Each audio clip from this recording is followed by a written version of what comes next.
क्योंकि दुनिया भर में डायबिटीज के मरीज बहुत तेजी से बढ़ने लगे हैं। बहुत से लोग ये समझते हैं कि डायबिटीज केवल शुगर बढ़ने की बीमारी है, लेकिन सच्चाई ये है कि डायबिटीज सिर्फ शुगर तक सीमित नहीं होती। यह धीरे धीरे पूरे शरीर को प्रभावित करने वाली बीमारी होती है।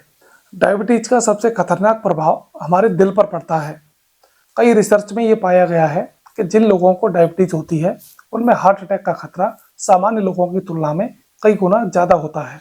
दरअसल जब शरीर में लंबे समय तक ब्लड शुगर बढ़ी हुई रहती है तो वो हमारी रक्त वाहिकाओं यानी ब्लड वेसल्स को नुकसान पहुंचाने लगती है।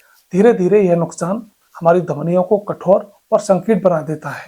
जब दिल की धमनियों में समस्या होती है तो दिल तक जाने वाला खून कम हो जाता है। यही कंडीशन आगे चलकर हार्ट अटैक का कारण बन सकती है। डायबिटीज में इंसुलिन की कमी या इंसुलिन का सही तरीके से काम न करना ये एक बड़ी समस्या होती है। इसके कारण शरीर में ग्लूकोज का स्तर बढ़ जाता है।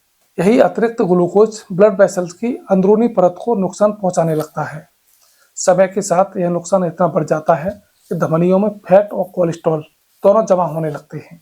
इसी जमा हुए पदार्थ को प्लाक कहा जाता है। जब यह प्लाक ज़्यादा बढ़ जाता है तो धमनियाँ सक्रिय हो जाती हैं और दिल तक खून का प्रभाव कम हो जाता है। कभी कभी यह प्लाक अचानक फट भी सकता है, जिससे ब्लड क्लॉट बन जाता है। अगर यह क्लॉट दिल की धमनियों को पूरी तरह से बंद कर दे तो हार्ट अटैक हो सकता है। डायबिटीज के मरीजों में एक और समस्या होती है। उन्हें कई बार हार्ट अटैक के लक्षण साफ साफ महसूस नहीं होते, जिसे साइलेंट हार्ट अटैक कहा जाता है। ऐसे में मरीज की छाती में तेज दर्द महसूस नहीं होता, बल्कि केवल थकान, सांस फूलना या फिर बेचैनी जैसे लक्षण दिखाई देते हैं। इसलिए डायबिटीज के मरीजों को अपने दिल की सेहत के प्रति सतर्क रहने की ज़्यादा ज़रूरत होती है।